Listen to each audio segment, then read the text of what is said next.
Oh no, is Paul getting kicked out of the library? He is. All in a public space. Yeah, yeah, they're closing up, unfortunately. You This got is to like read a my poem on the go while you're walking favorite out the door. Can library. you can you read a poem and walk at the same time, or are you headed to the car? He who reads poems while walking walks into trees. That sounds like me. You are listening to Two Friends, Two Poems, the podcast where friends read poems to each other just to see what happens. I'm Tom. This was my idea. Today we have a very special episode as we welcome poet and filmmaker Foster Wilson to the show to read and discuss her new collection of poetry entitled Afternoon Abundance. It was way past time to get a feminine perspective in this sausage party. Let's see what happens. You're graciously letting me and Paul pick some favorites, and I'm even as we're talking, I'm still trying to narrow mine down. I've got like three that Oh, I that were really spoke to me today. But before we great. get to the poems, I Yeah. would love to hear your story of arriving at writing poetry. I've been in the film industry as an actor very young all the way, through my 20s and early 30s. I pivoted from acting to directing and sort of took that on and didn't really turn back. So I've been a film director for the last 9 years, and that was always my medium. Film was always what I was working on, but uh as you know, working in film, getting a project off the ground is a huge collaborative effort. Um, and and I love it for the collaboration piece of it. Mm-hmm. Writing, I never wrote. I was previously in a partnership where he did all of the writing. And so I think in that I sort of stifled my own voice a little bit in service of a really wonderful writer. Mm-hmm. And probably a year and a half ago, I just started writing, like journaling really heavily, and then turning some of that into poetry. And the first poem I ever wrote was just a really deep uncovering of something that had been in my psyche and in my heart for like 20 years and I never brought to light. And when I discovered that, I just wrote about it, and it was so freeing. And over the next while, I dabbled in it. Whenever I felt something very strong, I sat down and just put words to it, to the feeling of it. And I felt it was very personal. I saw it as only for me. No one reads this. This is like a diary. Like, this is just for me. Mm-hmm. And in that, I gained so much freedom because the critic was gone. No one's going to read it. No one's going to judge it, and no one's going to see it. So I get to just say the things I really want to say. Yeah. And I I fell in love with that as an avenue of expression.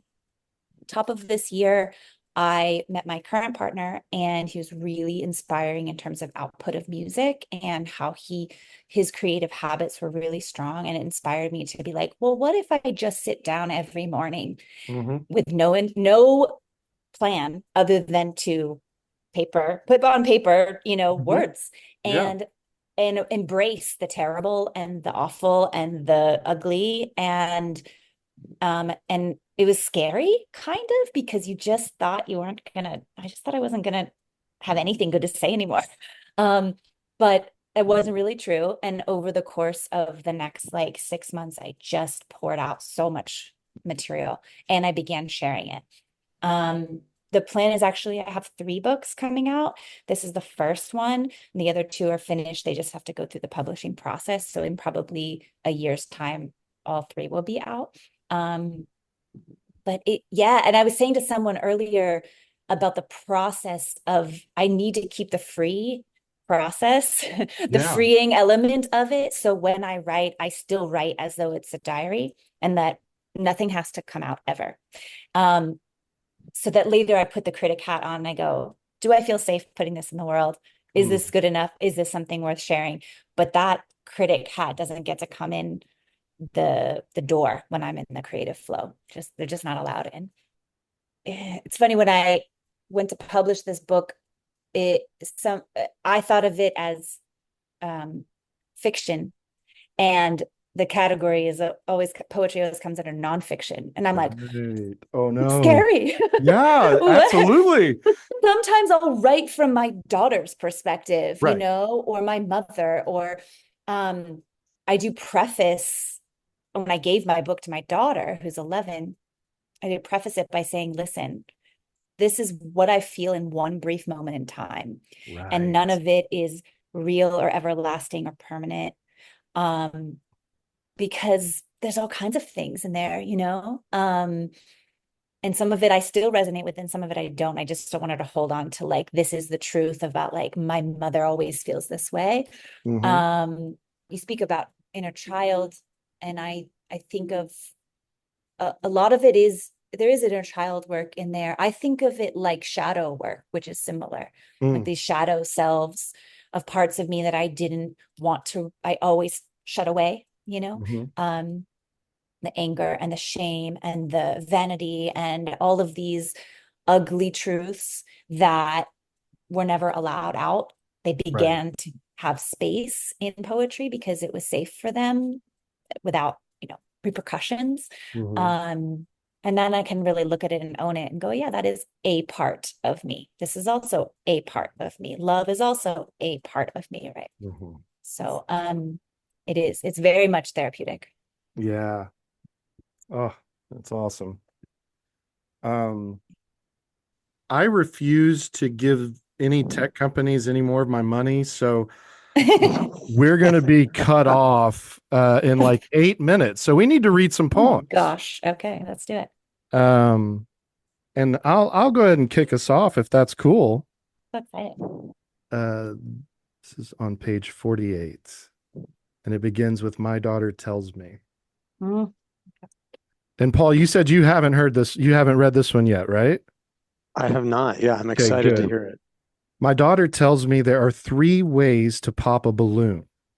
You can stick a needle in it, it will peter out and fall. You can let it go into the sky where it will pop, but no one will hear it. Or you can untie it and let the air out right where you are. Which is the best? I ask her. Well, she ponders, if you untie it, it will shrivel, but you can use it again. It still has purpose. So I inhale, knowing all will be well if I leave the world in her hands. Oh, that's just delightful. Yeah. Mm. You did a great job reading that. Thank Oh, you. it was a pleasure. Yeah, that one just, yeah, I've got chills right now. Just that one just spoke to me as a parent. My kids are now 19 and 15, Mm. and seeing them become amazing people is just so comforting and, Mhm. Yeah. and awe-inspiring. It's like, yeah, they'll be okay. Yeah. Mm. Like no further questions. Great. Yeah, yeah, exactly. There's nothing more exciting to me than the idea that my book could be in a library. Right? Like Ooh. it's going to be a whole field trip just because I grew up in libraries and Yeah. the really beautiful public space that we have. All right, Paul. Say something. Make sure I can hear you. All right. Can you hear me? Yeah, you ready to read? All right. Yeah, I'm ready to read. Okay, cool. We say, in grief, we become a shell of ourselves. Why? Is it not a void from which a new force can grow? An emptiness that must be filled with new, reborn into greatness? The body appears the same to an untrained eye. We have not changed, but everything within us is fresh, not simply altered, but entirely unique. We see, hear, feel, and intuit every inch of the world as though waking for the first time, wiser, deeper, with nuance to our color. It's as if we hardly know that human from before. I cherish her, I love her, but I do not know her anymore. It reminds me of Emily Dickinson. Whoa, Um, thank you. Whoa. so, and in particular, like, and I haven't read it on this podcast yet. I will. Uh, but we grope in the dark. Um, and poems about grief have been greatly helpful for me in my life. So Mm, yeah, I yeah, thought that was beautiful. thank you. I experienced a great loss in my life. Um, my second child, at 6 months pregnant, I lost that baby. And Hmm. that experience informed, changed everything about myself from then forward. And it is, as you know, as I'm sure both of you have experienced great loss, there is something that just, I always described it as it rooted me down into the earth so deeply. And I was alone, but it was like, oh, well, like I'm alone. And because I went through something that I do not know that anyone could understand, despite having an incredible amount of support. It was just, only I can know this depth to where I got with this process. Mm. Um, Hmm. Totally changed after that on a cellular level. Yeah. And I promise you, if you don't grieve it, it will come out Oh in yeah. other ways. I mean, Oh we talk boy. about it like it's shrapnel, like it's gonna Mhm. explode. It's gonna probably damage someone else in the process. So it is our work and our job, and it is the hardest job, but it is our work to allow the feelings to move through us. I had a really, really terrifying and shitty morning yesterday, truly on a level that is um about the safety of my children. And I was alone in the car for an hour driving, screaming and bellowing and crying and just all of it coming out. And I'm also witness to it going, wow, why is this scared, sad part of me so angry all of a sudden? Mhm. I'm like, I Mhm. hate you and I don't even know who I'm talking to. I'm just, but I have done enough work in my life that I know that that's part of the process for me. And then I got to scream it out safely in an enclosed space where I'm not hurting other people, right? With my Mhm. vocalizations of it, but it has to move. It has to literally physically move through you. Otherwise, it will find its way out or it will disease inward and make you Yeah. sick. It your body has so many different ways to try to process it. That is our work. It is hard work. I wrote down, oh, there was another when you there's one where you wrote, the freedom I crave will make me callous in their eyes. Hmm. Mm. It is, I And mean, you read that line. Sorry, I just was like remembering that one. Um, that feeling is still very alive in me. I'm like, I can feel it. Like, yep, I can feel it. yeah, yeah, yeah, yeah. Yeah. Uh, Are you familiar with the poet Kate Baer? I'm not. Okay. She is a modern day poet, Kate Baer, Baer, and she has several books of poetry. My best friend turned me on to her. Um, and so this poem is newish to me, but uh I dig her stuff a lot. And it's a very she comes from a similar feminist motherhood perspective. I think she has this book is called What Kind of Woman? Mm. Um, Relatively new. I think it came out this year. The poem I'm going to read has a title called Moon Song.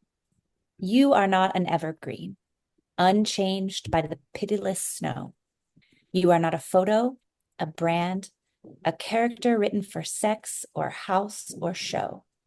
You do not have to choose one or the other, a dream or a dreamer, the bird or the birder. You may be a woman of commotion and quiet, magic and brain. You can be a mother and a poet, a wife and a lover. You can dance on the graves you dug on Tuesday, pulling out the bones of yourself you began to miss. Hmm. You can be the sun and the moon, the dance of victory song. Oh, Oh, Oh, and that's I have good. chills because Yeah. it's both things. It's yeah. how do we do both things Uh-huh. in a world that says one?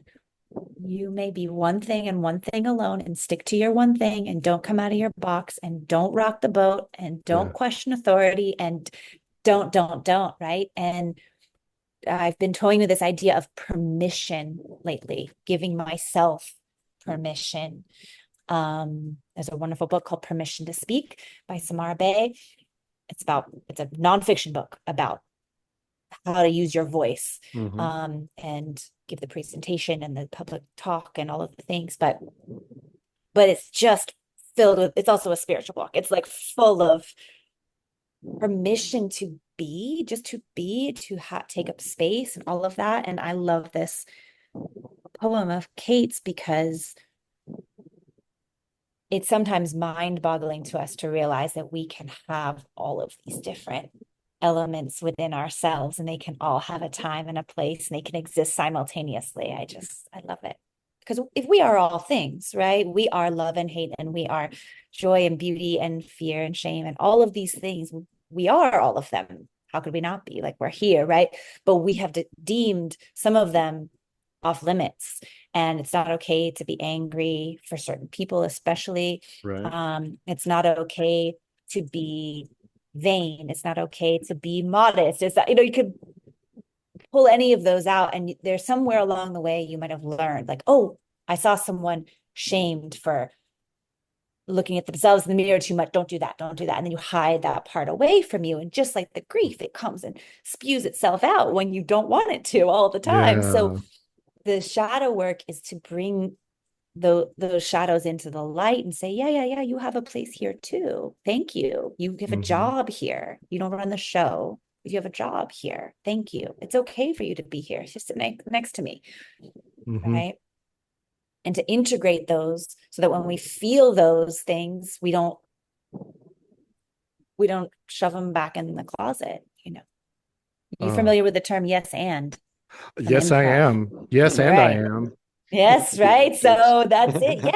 Yes, you feel, I use it with my kids all the time, right? Mm-hmm. Yes, you feel angry with your sister for doing that, and you still love her. Got it, Mm-hmm. right? Even though they're not saying that second part, I'm Right. gonna hold the space for the fact that you do love her.